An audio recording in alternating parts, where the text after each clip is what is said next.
Hi everyone, the making of a scientist for grade 10 English. Hello, Mr.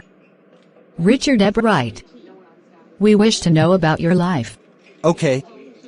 I am an only child, and I grew up north of Reading, Pennsylvania. There wasn't much I could do there. I certainly couldn't play football or baseball with a team of one. But there was one thing I could do there. What? Collect things. My mother encouraged me in learning. She took me on trips. And also, she bought me telescopes, microscopes, cameras, mounting materials, and other equipment, and helped him in many other ways. Now, let us ask her mother what she is saying about Richard Epwright. I was his only companion until he started school. After that I would bring home friends for him. But at night we just did things together. Richie was my whole life after his father died when Richie was in 3rd grade. My son and I spent almost every evening at the dining room table. But at night, if he didn't have things to do, I found work for him, not physical work, but learning things. He liked it. He wanted to learn. And learn he did. He earned top grades in school. On everyday things he was just like every other kid.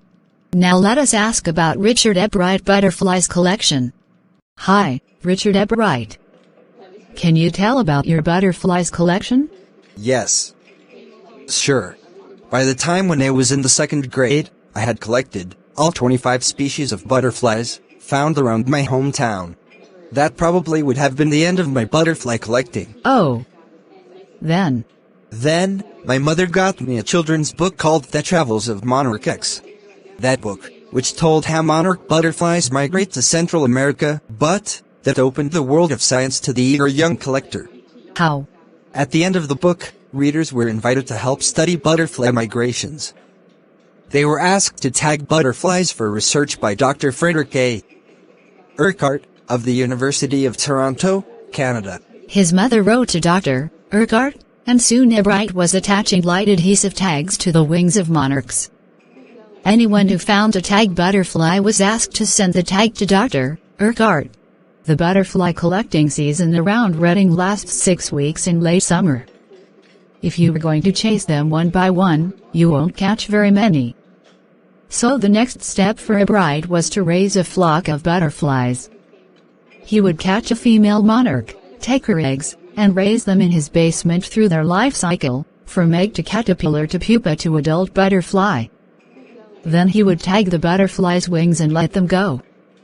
For several years his basement was home to thousands of monarchs in different stages of development. Eventually I began to lose interest in tagging butterflies. It's tedious and there's not much feedback. In all the time I did it, group of dots. Only 2 butterflies I had tagged were recaptured, and they were not more than 75 miles from where I lived. Then in the 7th grade he got a hint of what real science is. When he entered a county science fair, and lost. It was really a sad feeling to sit there and not get anything while everybody else had won something. His entry was slides of frog tissues, which he showed under a microscope.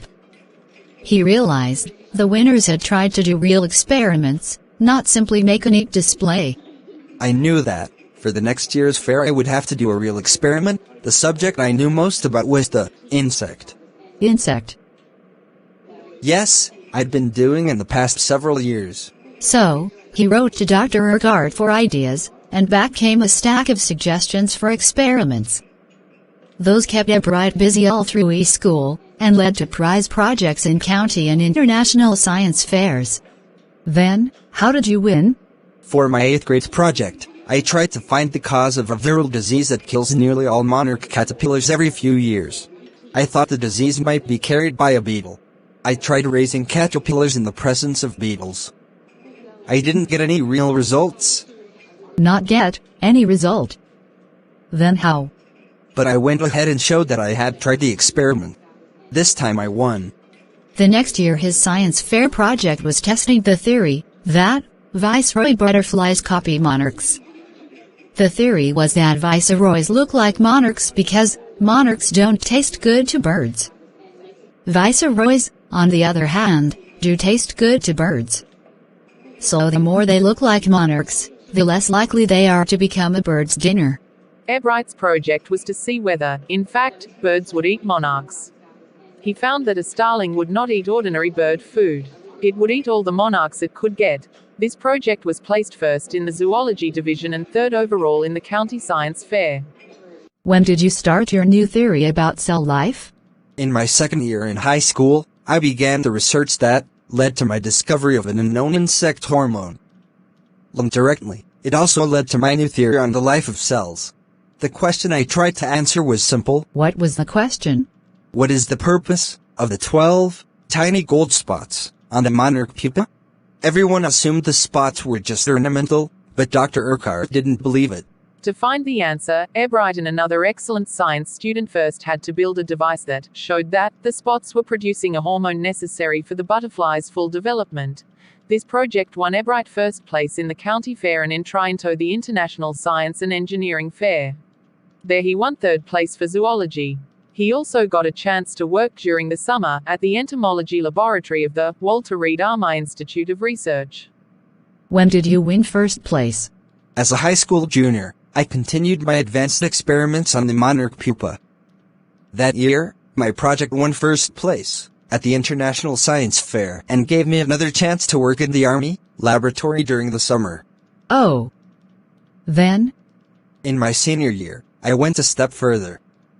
I grew cells from a monarch's wing in a culture and showed that the cells would divide and develop into normal butterfly wing scales only if they were fed the hormone from the gold spots. That project won first place for zoology at the International Fair. I spent the summer after graduation doing further work at the Army Laboratory and at the laboratory of the U.S. Department of Agriculture. The following summer, after his freshman year at Harvard University, Ebright went back to the laboratory of the Department of Agriculture and did more work on the hormone from the gold spots. Using the laboratory's sophisticated instruments, he was able to identify the hormone's chemical structure. When did you find DNA as the blueprint for life? A year and a half later, during my junior year, I got the idea for my new theory about cell life. It came while I was looking at X-ray photos of the chemical structure of a hormone. When I saw those photos, I didn't shout, "Eureka!" or even, "I've got it." But I believed that, along with my findings about insect hormones, the photos gave him the answer to one of biology's puzzles, how the cell can read the blueprint of its DNA. DNA is the substance in the nucleus of a cell that controls heredity. It determines the form and function of the cell. Thus DNA is the blueprint for life. Ebright and his college roommate, James R. Wong, worked all that night drawing pictures and constructing plastic models of molecules to show how it could happen. Together they later wrote the paper that explained the theory. Surprising no one who knew him, Richard Ebright graduated from Harvard with highest honors, second in his class of 1,510. Ebright went on to become a graduate student researcher at Harvard Medical School. There he began doing experiments to test his theory. If the theory proves correct, it will be a big step towards understanding the processes of life. It might also lead to new ideas for preventing some types of cancer and other diseases. All of this is possible because of Ebright's scientific curiosity. His high school research into the purpose of the spots on a monarch pupa eventually led him to his theory about cell life. Richard Ebright has been interested in science since he first began collecting butterflies, but not so deeply that he hasn't time for other interests. Ebright also became a champion debater and public speaker and a good canoeist and all-around outdoors person. He is also an expert photographer, particularly of nature and scientific exhibits. How did you come with new ideas? In high school, I was a straight A student. Because learning was easy, I turned a lot of my energy towards the debating and model United Nations clubs. I also found someone to admire, Richard A. Wieherer, my social studies teacher and advisor to both clubs. Mr. Wieherer was the perfect person for me then. I opened my mind to new ideas. And that is one of the ingredients in the making of a scientist. Start with the first-rate mind, add curiosity, and mix in the will to win for the right reasons. Ebright has these qualities from the time the book The Travels of Monarch 10 opened the world of science to him. Richard Ebright has never lost his scientific curiosity. By Robert W. Peterson.